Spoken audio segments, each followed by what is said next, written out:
बेरहमी से उस बच्चे को मार दिया गया। बता दें आपको कि उस बच्चे के वालिद साहब नहीं है, विकलांग मां है और परिवार में कोई नहीं। सवेरे अपनी मां के लिए खाना बनाता है, दिन भर जाके मजदूरी करता था और रात में पैसा लेकर आके मां के लिए खाना बनाता था।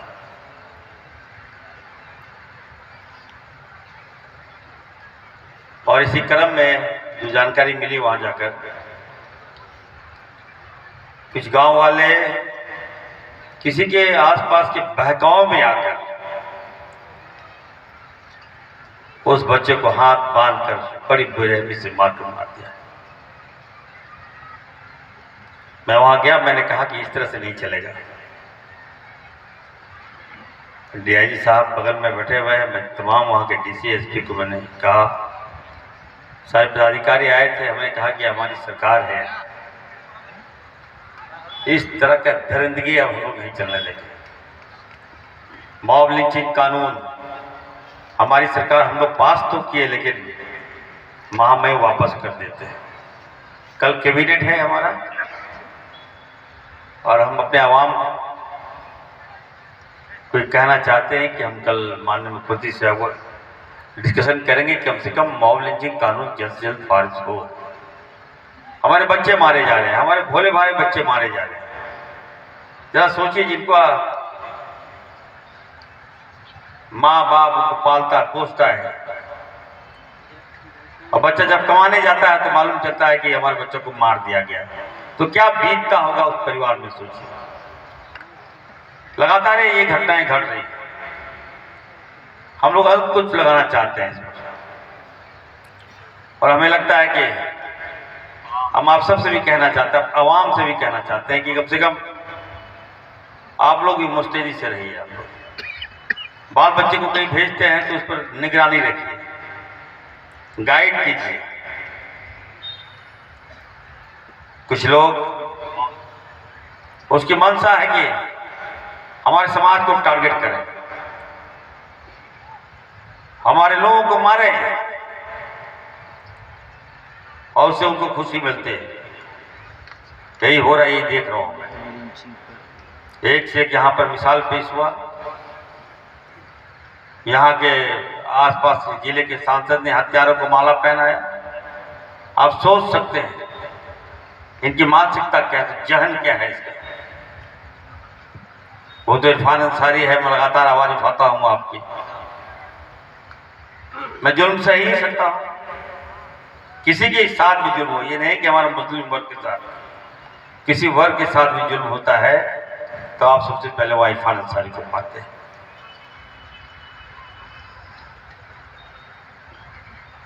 मैं आप लोगों की दुआओं की वजह से आज यहाँ इस मुकाम में हूँ।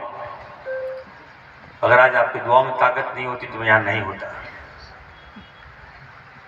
हमें भी चक्रव्यूह में फंसा दिया था इन लोगों ने, ऐसा चक्रव्यूह में कि मैं कभी निकल नहीं सकता था। आपकी दुआओं में ताकत नहीं होती तो मैं उस चक्रव्यूह को तोड़ नहीं सकता। मैं निकल के आया हूँ, बाहर आया हूँ। चुनाव में आपने देखा, देश के जो वजीर है आजम प्रधानमंत्री जी आए थे ना हमारे जामताड़ा, और खुला चुनौती दिए थे कि इरफान अंसारी को हम 23 तारीख को बांग्लादेश भेज देंगे। परिणाम आपके सामने है, देखिए। मैं तो बांग्लादेश नहीं गया, मैं कहाँ आ गया, मैं कांके आ गया, आपके जलसा में आ गया।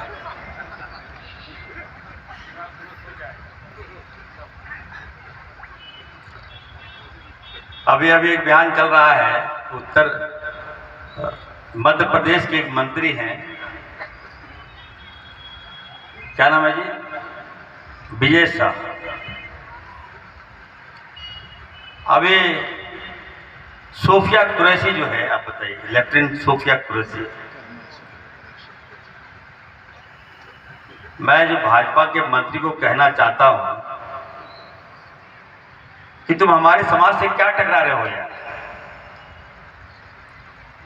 एक महिला लेफ्टिनेंट सूफिया कुरैशी पाकिस्तान पे भारी हो सकती है, याद रखिए।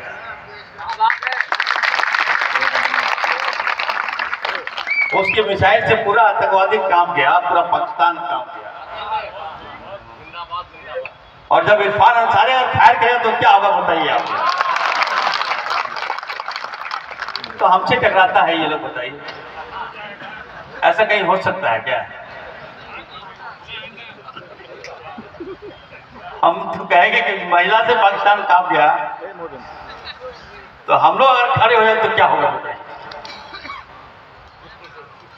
हमें कटघरे में रखता है।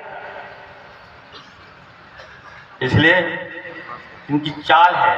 मैंने कहा अभी, आप हमारी परीक्षा लेते हो, जरा उनकी परीक्षा लो जो हाफ पैंट पहन के डंडा भांजते हैं, उनको बॉर्डर के पास पहले बैठो। हमारे गांव में आके डंडा भांजेगा यार, लेकिन बॉर्डर पे नहीं जाएगा। ये नफरत की बात करेगा, हिंदू मुस्लिम की बात करेगा, भाई भाई में लड़ने की बात करेगा। जब देश की बारी आएगा तो वहां कौन जाएगा? हमारी बेटी जाएगी, हमारा बेटा जाके वहां लड़ाई करेगा। और आप यहाँ दंगा फैलाओगे, उल्टा पुल्टा बोलोगे। खैर ये नहीं चलने दूंगा। मैं कहना चाहता हूं, मैं अपने